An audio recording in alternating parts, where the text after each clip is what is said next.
Hello everyone, welcome back. In this video, we're going to talk about shooting portrait in low light. Low light photography is being considered by many photographers some of the most challenging photography to do. But actually, if you shoot low light portrait, it's even more difficult because you also need to worry about make sure the lighting on your subject and the background is balanced. So it's just a matter of time, you will find yourself need some extra lighting. Either it's a flash or continuous light. But you will also find out once you start doing it, the whole thing just become even more complicated. Let alone there's like technology things that you have to deal with, like a trigger and stuff like that. There's also one thing is very frustrating for many people, which is it's extremely easy to get a flashy look when you're shooting low light. But things shouldn't be that difficult. Actually, you can totally get professional and more importantly, natural result shooting low light portrait using artificial light. Result like these. So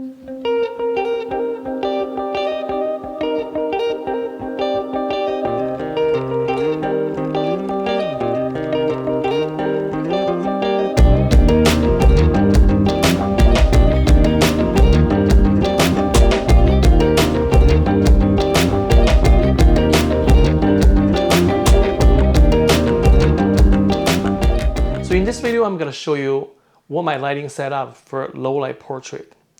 And you will find out not only this setup is extremely effective, very portable, and more importantly, is quite budget friendly. Okay, let's take a look at the setup. Okay, so this is setup. It's actually a two light setup. The reason I choose two light setup is because two light setup is always easier, especially for challenging lighting condition like a low light. Because sometimes you might find out you need a little bit extra of the field light. That's when two light setup come extremely useful. So let's first take a look at the lights. The lights I choose is LED light. And first let me explain why I use LED light. Because once you're using continual light, you just save yourself a lot of trouble to deal with those technical things. Like when you're using flash, for example, you don't need trigger. And sometimes if you're not shooting extremely low light, like you're shooting blue hour or something in the daytime, when there's still some light there, and then you have to deal with either high speed sync or you have to use ND filter or something like that. When you're using LED or continuous light, you don't have to worry about that.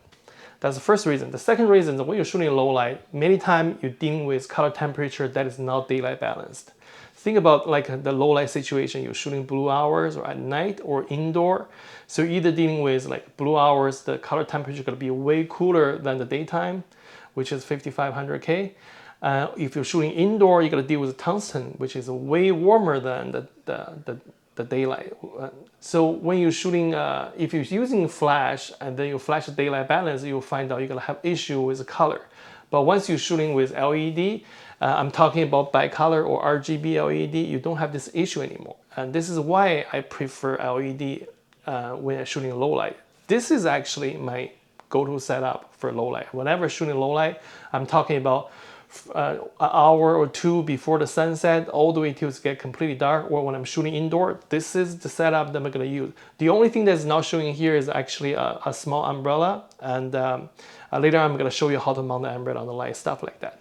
Okay, first let's take a look at the light. The light I choose is a Zhiyun Cinepeer CX50. So it's a 50 watt LED light. The one I'm using here is RGB, but actually bicolor will doing totally fine.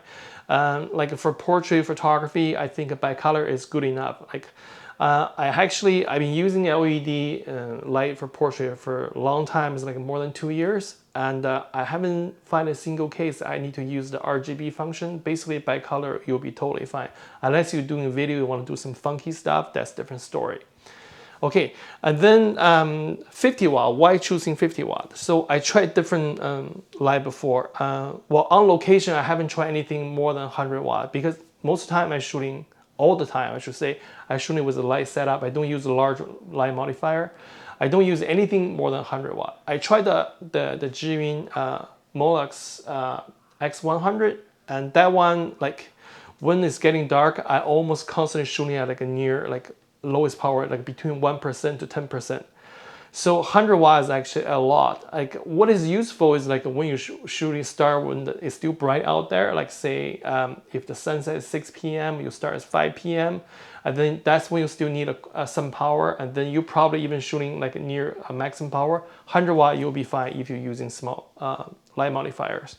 But 50 watts definitely more than enough. The lowest limit I ever tried is a 15 watt.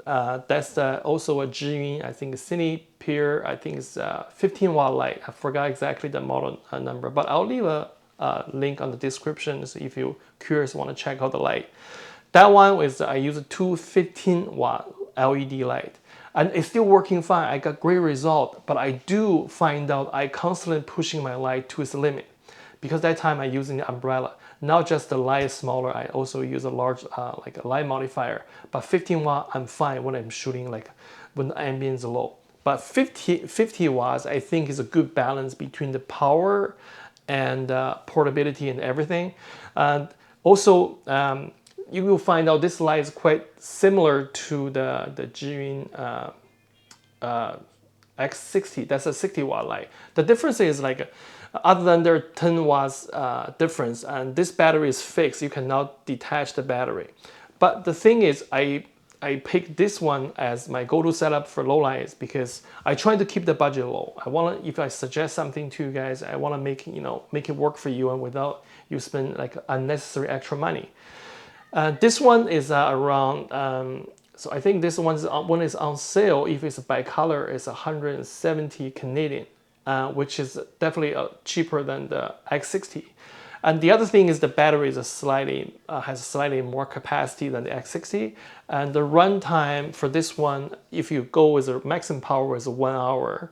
And the X60 is 50 minutes. So you get 10 minutes extra time. But you might think 10 minutes is not a big deal. But actually, you never shoot like a maximum power. So actually, they saying 1 hour runtime, but this one, like when you're shooting like only 5-10%, this can run a much longer time. I using this, I don't have a backup light or anything. I just use these two lights, and then I've been doing several photo shoot with these two lights. I never run into a situation that my battery is lower than half. My photo shoot average between 1.5 to 2 hours. That's normally how long I shoot. Because with a smaller setup, I usually can cover a lot of ground. I can get multiple different looks within 2 hours. So that's about the light. And now let's take a look at the light stand. The light stand is something different, it's like different from the normal light stand. The reason for that is because like most of the small LED light, they don't have those like a normal strobe light. They have this mounting base, something like this, so you can mount it on the light stand. So they only have this like a 1/4 inch like a screw hole. Many light stand they do have like the 1/4 inch like a screw, so you can just like screw this on top of the light stand. But the problem is you cannot adjust the tilt. You cannot tilt up and down. So that's the issue. For that particular reason, the light stand I use is actually basically just this light stand. This is basically a light stand people use when they travel. They use this to do selfie using their cell phone. There's an actual bracket that you can clamp the cell phone on that. I use that. The reason I use this is because first you can tell this is very small. This is super portable. And then the second thing is that this thing can extend to a 175 centimeter, which is tall enough for me. Actually, if you're using umbrella, you don't even need that tall. The most beautiful thing about this light stand is it allows you to easily tilt up and down. So you can see this is a 1/4 inch screw mount, and then you can just mount the light stand on here, and then it easily allows you to tilt up and down. And setting up is super easy because you can just like drag it, and then this can go really long. So if you need to adjust the height of a light, you can just like pull it up and push it down. It's very easy, super fast. And this is the light stand I definitely recommend for light setup. Okay, so that's the light stand. So I got two light stands. Because the setup is so low, I don't even bother to, attach two lights on the same light stand. Because the thing is that L bracket, that many people ask the question on my other videos that like exactly what we use for the L bracket. And basically it's a super clamp with a cupola L bracket. But that thing itself like weighs more than the light stand, so it doesn't make sense for me to put that thing on the light stand, use a two lighting setup. Okay, now let's take a look at the softbox. The softbox I use, basically the softbox coming with the lights. I think if you buy like a pro kit, they usually come with the softbox. This one is very small. This one is like a 7 inches, 8 inches diameter softbox. This is one softbox. The other one is slightly bigger. It also comes from Zhiyun. This is a 12 inches softbox. This is the two softbox I use, and then they come with this called the ZY mount, so you can mount directly on the light without using any like adapter. If you want to use a Bowen mount, like softbox, you had to get an adapter. Usually they come with the Pro pack, Pro combo if you purchase the combo. But that's the using the softbox. So these two small light, you can definitely get multiple looks, and then it cover you a lot of lighting situation. I've been using this, like I constantly get great result. Sometimes if you're not super comfortable with like a small light, and then maybe you just start and then you want something a little bit easier to work with, then umbrella will be your best friend. And I personally don't like a large light modifier, but umbrella is an exception because it's so easy, it's so cheap, and like there are some softbox that allow you to quick set up, but nothing beats umbrella. Umbrella is just so easy to set up and tear down. But once when you want to mount umbrella on this light, you might have some issue because like there's nowhere for you to mount the umbrella to the light. So the solution is actually quite easy. What I use is actually this, I don't know how to call it. This is a mounting base, which has come with the Godox AD Pro 100. So basically it has like a 1/4 inch screw over here, and then but it also has the umbrella mount right here. But once I attach this light over here, then I just can easily mount the umbrella on it. And then for this bottom part, I can either attach to a light stand, or I just get a stud with like the 1/4 inch female and then attach to the light stand. I'm still good to go. So like this is a very versatile setup. So as you can see, like this two light setup not only is very small and it's quite versatile, it allows you to customize. Like if you want to swap a different light modifier, like you want something slightly bigger, you can totally do that.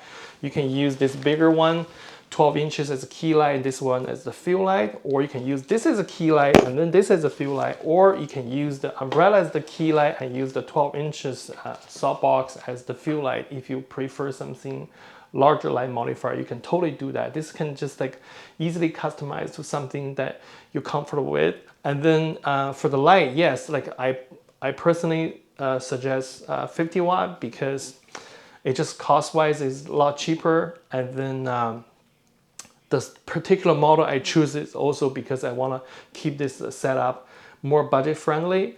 This light by itself, when it's I think now is on sale, and then is 169 Canadian dollar. Basically it's just a price of a V-mount battery or something. And then some people might complain, oh, like what if the battery died in the future, then I need to replace the battery. But once you replace the battery, probably gonna cost very close to the cost of this whole light together with the battery. Maybe it's time to just get a new light. Yeah, you really can't complain. Like this, these light stands, it cost me, I think it's like a $25 or $35. I couldn't remember Canadian dollars on Amazon, and they're very cheap. These box, if you come with the purchase a combo, it come with the combo. I don't know how much it costs to buy these separately.